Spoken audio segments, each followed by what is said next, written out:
गुरु गोविंद दो खड़े काके लागू पाए, बलिहारी गुरु आपकी बोले दिए बताए। सर्वप्रथम में हम सबके गुरु आदरणीय शर्मा जी के लिए सादर प्रणाम करती हूँ। उसके बाद में माँ ताप्ती जी, जिनकी दम पर हम सब लोग चल रहे हैं। उनको, माँ ताप्ती जी को हम लोग नहीं पहचानते थे। यकीन मानिए, मैं तो नहीं पहचानती थी, मैं सिर्फ एक नदी के रूप में उनको मानती थी।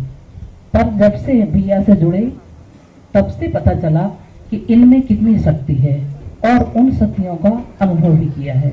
उसके बाद हम सब लोगों का नंबर आता है आप सभी के लिए साईं राम, क्योंकि आप लोग भी उतने ही पूजनीय हैं।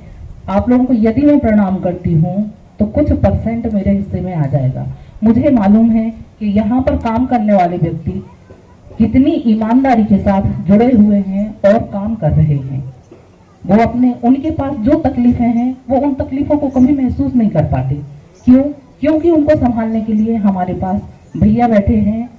और मैंने भैया के लिए एक बात ये देखी है कि हमारे पास बहुत सारी चिंताएं होती हैं और उन चिंताओं को जब तक हम पकड़ कर रखते हैं तब तक वो चिंताएं हमें नहीं छोड़ती हैं। और जैसे ही हमने उन चिंताओं को छोड़ा, भैया उनको पकड़ लेते हैं और वहीं वो चिंताएं खत्म हो जाती हैं। तो मैं आप लोगों से ये आग्रह करूंगी कि हमारे पास समस्याएं तो होती हैं। यदि मानव जीवन लिया है तो समस्याओं का सामना तो करना ही पड़ता है। तो इन समस्याओं को हम भैया के पास छोड़ दें और उनको भूल जाएं और आपकी समस्याओं का समाधान हो जाएगा। अब जहाँ तक अनुभव की बात है, तो मेरे पास तो प्रतिदिन मुझे अनुभव होते हैं और मैं कई बार अपने बच्चों को बताती हूँ, अपनी बहू को बताती हूँ, आज ऐसे हुआ, आज ऐसे हुआ। और यहाँ तक कि हम लोग जब चाय पीते हैं, हम लोगों के टी टाइम पर सिर्फ सपनों के विषय में चर्चा होती है, जो कि पहले कभी हम लोग कभी ध्यान ही नहीं देते थे। कुछ सपने दिखे भी, पूरे भी हुए, पर हम लोगों ने कभी ध्यान नहीं दिया। और जैसे ही हम लोग आपस में बैठते हैं, सपनों पर ध्यान देते हैं और आगे चल के जब कोई घटना घटती है तो हम लोगों को याद आता है ये तो हमें पहले ही पता चल गया था सपने में। पर मैं यहाँ आप लोगों से एक आग्रह ये करूंगी कि कई बार हमें क्या होता है, बहुत सारी अनुभूतियां होती हैं और हम उन अनुभूतियों के लिए शेयर कर देते हैं। तो मैं नहीं चाहती कि अपन उन अनुभूतियों को शेयर करके और अपने पास जो पावर आ रहा है उस पावर को कम करें। ये मेरा नहीं, भैया का भी कहना है कि नहीं, उन अनुभूतियों को आप अपने तक ही सीमित रखें।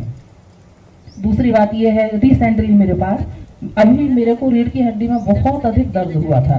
यदि मैं किसी डॉक्टर के पास जाती तो बहुत लंबा टाइम भी लगता और पैसे भी बहुत अधिक खर्च होते। पर सिर्फ भैया के पास 8 दिन बैठने से ये समस्या का समाधान हो गया। मुझे ही नहीं मालूम कि उनके अंदर कौन सी शक्ति है। मैं तो सिर्फ यही सोचती हूँ कि जब साईं बाबा रहे होंगे, उन लोगों को उस समय भी लोगों ने नहीं पहचाना होगा। अब हमारे बच्चे जाते हैं, आप सब लोग जाते हैं वहाँ सेवा करते हैं, अभी भी लाभ ले रहे हैं। तो आप उस समय की देखिए, जब वो रहे होंगे तो उनमें कितने शक्तिशाली होंगे। मेरे को पता है, मेरी सासू माँ वहाँ जाती थी, वो सेवा करती थी। मेरे देवर लोगों को लेके गई थी और एक देवर को उन्होंने, बाबा ने पेन दिया था। वो पेन आज भी हमारे घर में है और आप यकीन मानिए कि वो गजटेड अफसर हैं।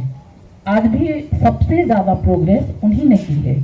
तो उस समय लोग नहीं उनको उतना पहचान पाए थे, नहीं जानते थे, नहीं मानते थे। हम ऐसी गलती ना करें। भैया के लिए हम जाने पहचाने और हम लोग ये जो इकट्ठे होते हैं, यहाँ अनुभव हम लोग को जो शेयर करने का मौका मिलता है, उसका सिर्फ यही एक कारण है कि हम वो गलतियां न दोहराएं जो हमारे पूर्वज दोहराते आए हैं। उसके बाद मेरी आर्थिक स्थिति कुछ वर्षों पहले ऐसी थी कि 1,50,000 रुपए के लिए भी सोचना पड़ता था। और आज ये है कि जब हम भैया के पास बैठते हैं और हम भैया से 1 करोड़, 1.25 करोड़, ऐसी बात बोलना नहीं चाहिए, पर जब इस तरह की बात करते हैं तो हम उसी समय सोचते हैं कि ताप्ती जी की ही तो ये कृपा है, नहीं तो हम इस लायक नहीं थे। प्राइवेट जॉब में रहते हुए और इतनी सारी प्रोग्रेस करना, ये हम लोगों के बस की बात नहीं थी। ये सिर्फ ताप्ती जी की ही कृपा थी। और एक में बहुत जल्दी, मेरा समय पूरा हो रहा है, मैं एक और आप लोगों को बाकी बताना पड़ती हूँ। अपनी जिंदगी में सुख दुख लगे रहते हैं और अभी एक दुख का सामना मैंने किया। 6 महीने के अंदर मैंने अपने 2 भाइयों को खोया और मेरी कुछ ऐसी स्थिति बन गई थी कि मैं मानसिक रूप से विक्षिप्त भी हो जाती तो कोई कम नहीं था। डॉक्टर के पास लेके गए, डॉक्टर ने बोला ये डिप्रेशन में है, इनको दवाइयाँ लेना पड़ेगी। पर ना मेरे पति ने, ना मेरे बेटे, ना मेरी बहू, बच्ची, किसी ने नहीं माना। उनने सबने बोला नहीं, आपको सिर्फ अंकल के पास जाना। और आप लोग यकीन मानिए कि भैया के पास बैठ बैठ के मैंने वो इतना बड़ा दुख सहन किया है। ईश्वर करे इस तरह का दुख किसी के ऊपर ना आए। और मैं नहीं समझ सकती कि भैया ने मेरा कितना साथ दिया है। जब मैं रात रात भर सो नहीं पाती थी, उठ के बैठती थी, अपने भाइयों का चेहरा सामने याद आता था। उसी समय मुझे ऐसे लगता था कि भैया कुछ ये कह रहे हैं, कुछ ऐसा नहीं हुआ है। हम मृत्यु लोक में आए हैं और ये घटनाएं सबके साथ घटना है, कभी किसी के साथ आगे, कभी किसी के साथ पीछे। और इस दुख को यदि इतना गले से लगाओगी तो ये जो तुम्हारे साथ में है, इनका साथ कैसे दे पाओगी। पर मैं नहीं बता सकती आप लोगों को, मेरे पास शब्द नहीं है और ऐसी कोई दवाई नहीं बनी है जो मेरे उस दुख को दूर कर पाती।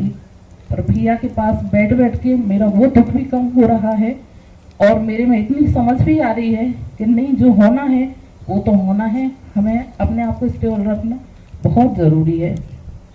ये मैंने सिर्फ दुख की बात आप लोगों से इसलिए कही है, आप लोगों को दुखी होने के लिए नहीं कही है, इसलिए कही है कि यदि आपके मन में कोई ऐसा भी कष्ट हो जिसको आप लोग शायद ना कह पा रहे हो, तो बिल्कुल उसमें ऐसी गलती मत करना। आप भैया के पास जाना। भैया को मालूम है मैं कितनी बार उनके पास जाके बच्चों जैसे फूट फूट कर रोई हूँ। मुझे नहीं मालूम कि मुझे लगता था कि जब बादों में घर आती थी तो मैं बोलती थी कि लोग क्या कह रहे होंगे वहां बैठे वाले। कई बार सोचती थी।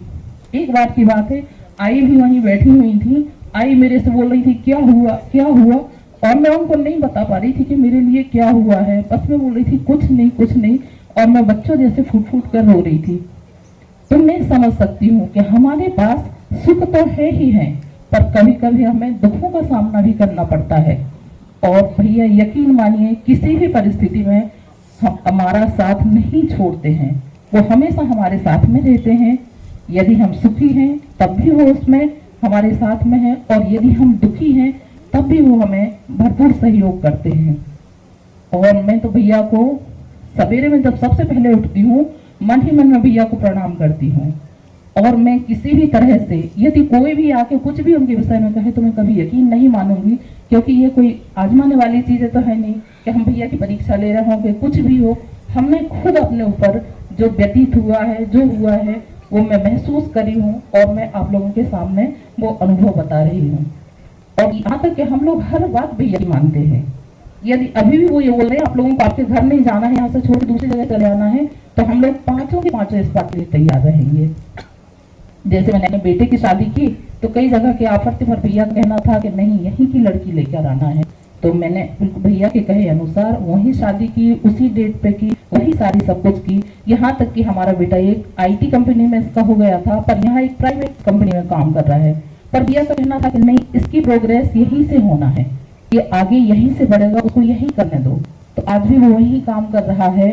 और दूसरी बात, मैंने एक ऐसे प्राइवेट स्कूल में काम किया है कि जहाँ काम करना बहुत मुश्किल होता है, पर सिर्फ भैया के कहने से कि आपके प्रारब्ध कट रहे हैं और आपको नौकरी करना ही है। मैंने बहुत उतार चढ़ाव सहन किए हैं। कई बार मुझे भैया अब नहीं करना, अब नौकरी भी नहीं करना, पर भैया का कहना था कि नहीं, आपको आपके रिटायरमेंट तक आपको जॉब करना है। और मैंने 58 ईयर्स तक बहुत ईमानदारी के साथ अपना काम किया, और ये भी भैया के कारण ही हुआ है। हो सकता है बीच में कई बार लड़खड़ा जाती, नहीं कर पाती, और आज मुझे इतनी आत्मिक शांति होती है जब भी मैं सोचती हूँ कि मैंने अपना काम इतनी ईमानदारी के साथ किया, तो मुझे अपने आप पर बहुत गर्व महसूस होता है कि भले हमें कम पैसे मिले, भले ही कुछ था, एक काम करने का मौका मिला था और मैंने वो काम बहुत ईमानदारी के साथ किया। और आगे भी मैं चाहती हूँ कि भैया की कृपा हम सब पर बहुत बढ़िया है, और जो भी समस्याएं हैं उन समस्याओं का समाधान तो होगा ही होगा, क्योंकि लोगों का विश्वास भी बहुत ज्यादा है। और आप लोगों के लिए तो हम लोग जब भी मिलते हैं यहाँ तो बहुत अच्छा लगता है। ये एनर्जी यहाँ से जो लेकर जाते हैं, उस एनर्जी का हम लोग भरपूर उपयोग करते हैं।